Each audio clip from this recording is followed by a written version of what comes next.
Talk about my mom, you little punk.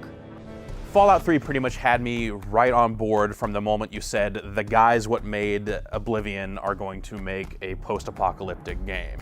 You know, kind of regardless of whether it had the Fallout name on it or not, that's a really exciting proposition. And sure enough, the game is largely Oblivion set in a post-apocalyptic wasteland with some of the Fallout stuff sprinkled on top. That's awesome, but also a lot of time has passed since Oblivion came out, and some of the stuff that was really impressive back then doesn't hold up quite as well now. So there are a few things that don't work out quite as well as I probably would have hoped. The game's story opens with your character being born. You're being born in an underground vault where people are living to avoid the nuclear fallout and radiation that's taking place on the surface. By starting with your character's birth, you actually get to choose the gender and the look of your character right then and there. And there's a whole prologue taking place inside the vault where you kind of determine what your skill sets are going to be and kind of what numbers you want to put into these different RPG-style statistics. Happy birthday, pal. I can't believe you're already 10. During the course of this prologue, you're introduced to your father, and you kind of see what he's all about. And then the prologue takes a very sharp turn as your father escapes the vault. The guy running the vault doesn't like it when people escape, and he's sent people after you with big sticks to kind of, you know, beat some information out of you. So you escape as well, trying to find your father and trying to figure out what the hell is going on. But once you get outside the vault, the choices are really up to you. There are a lot of different side quests you can find, and the Fallout world, which takes place around the rubble surrounding the Washington, D.C. area, is very large. You'll encounter side quests along the way. Some of these have, you know, some pretty big consequences depending on how you act. And there'll be some other side quests that you probably won't encounter at all unless you very specifically look up where they are and try and go find them yourself. Along the way, you'll always have that main quest involving your father and his work and where he's going and what he's doing. So you'll always kind of have a compass pointing you in that direction as well. With that kind of open nature, the number of hours you'll spend playing Fallout 3 varies entirely depending on what you find interesting. It's just kind of weird that you could actually skip 90% of that if you wanted to. Don't hit me. I spent 25 hours playing the game my first time through, and that was completing most of those side quests that I encountered and getting to the end of the story.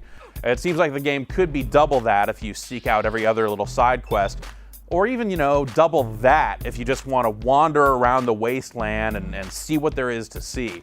It's a large world with kind of a lot to find, but not all that stuff automatically ties into the gameplay, and really the wasteland is aptly named because outside of the downtown area where you see a lot of rubble and buildings that you can enter that have been torn apart and stuff like that, it's flat. It's a wasteland. Well now, that's a surprise. Don't hit me. The big thing about all of the quests in Fallout 3 is how you solve them. There are a number of different ways to go about a lot of the situations, and some of these will be determined by your character's statistics. But for the most part, it's whether you want to do things the good way or the evil way.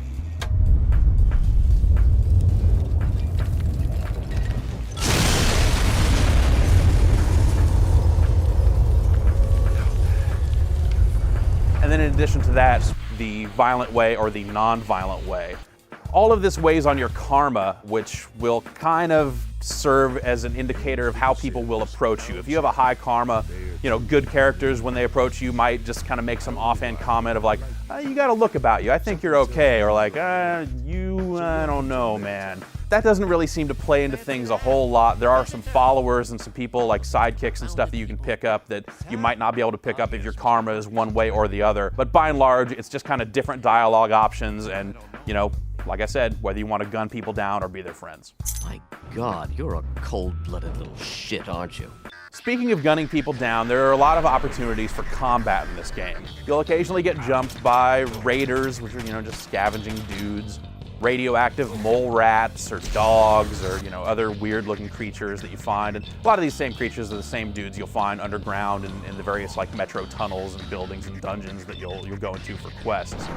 The combat in the game is all right. I didn't really find it satisfying as an action style shooter or as kind of a role-playing game with shooting in it. And that's because your shots are governed by dice throws. You would be pointing at a character's head, pull the trigger, you'll see kind of bullets going around them. It's not really satisfying. That being said, you can also use something called VATS. And VATS is a system that actually lets you pause the game, and this is kind of like one of the things that's been thrown in to make it seem a little more like the old Fallout game, where you take a set of action points, pause the game, and spend those action points on doing things like shooting guys. This resulted in me playing almost every single sequence with a shotgun, running up as close as I could get to the guy, hitting the VATS button, which freezes everything, pointing at the guy's head, saying, shoot at this man's head until I'm out of action points, and then unfreezing it, which causes some slow motion, just, you know, ow! If you end up killing a guy in one hit and still have enough for 2 shots after that, you can just hit the button again, point at the next guy, repeat the process. So if you find yourself not really into the action, real-time combat, you can play most of the game just by doing this and never really have to aim. You just kind of get up close, do your business, and move on. Probably the best thing about Fallout 3 are the characters that you meet along the way. Everyone who has a name that you encounter for, you know, a specific purpose seems to have a specific voice, and these characters come through a lot better than they did in Oblivion, and a lot better than they do in some other RPGs overall. You'll meet a lot of interesting people along the way, like Three Dog, who runs this radio station. I am Three Dog, jockey of discs and teller of truths. You have a wrist computer, and you can tune into radio stations along the way and just kind of listen to him kind of giving the news of the world. So it was something that I found I would just tune into every couple hours, like, oh, let's see what this guy's saying. He would say something about what I was doing or where I was going, and then I'd turn it back off because it's like, it seems like there's like 2 or 3 songs on that entire station. Graphically, probably the most impressive thing about Fallout 3 is when you first exit the vault. You're coming out of the vault and, you know, you've been born underground and haven't really seen the sun in, you know, 20 years of being alive. So you come out and everything's white and kind of fades into view, and you realize how far you can see. Granted, it's a flat wasteland with not a lot on it, but the view distance is really impressive and gives you a real good sense of scope of like, wow, this is a really big world. And that's really cool. You really get a sense of like, you know, I'm actually traveling large distances and doing stuff. Unfortunately, that's mostly just you holding forward as the thing gets into view because it's a wasteland. There's not a lot going on out there, but it's still really impressive to see in action. When you go underground, you know, you enter a lot of metro tunnels, a lot of train stations, a lot of things like that. And while you don't really get the feeling that a lot of things are being reused, the indoor areas are probably a little bit less impressive than when you're outdoors kind of seeing all this stuff, or when you're in a town like Megaton and seeing like all these different buildings that have been cobbled together out of scrap and stuff like that. So there's some really impressive set pieces, but really just the size and the scope of everything is kind of what gives it that graphical oomph. Right. That's exactly what I was thinking. Fallout 3 is not perfect. It definitely has a lot of issues, kind of both small in size and medium in size, that I think a lot of people are going to be tripped up on and be like, oh, you know, if they had just gotten this right, if they had just gotten this right. Fortunately, it's easy enough to look past a lot of those and still have a really exciting time with the overall experience. When you factor in the number of hours you could spend seeking out every little side quest, or, you know, maybe retrying some of the moral choices to see, you know, how much more humor and fun you can have playing as an evil character compared to a good one, there's enough here to do and see to keep you excited from start to finish. That's not a toy. Whoa, that stings. Ow! Don't hit me.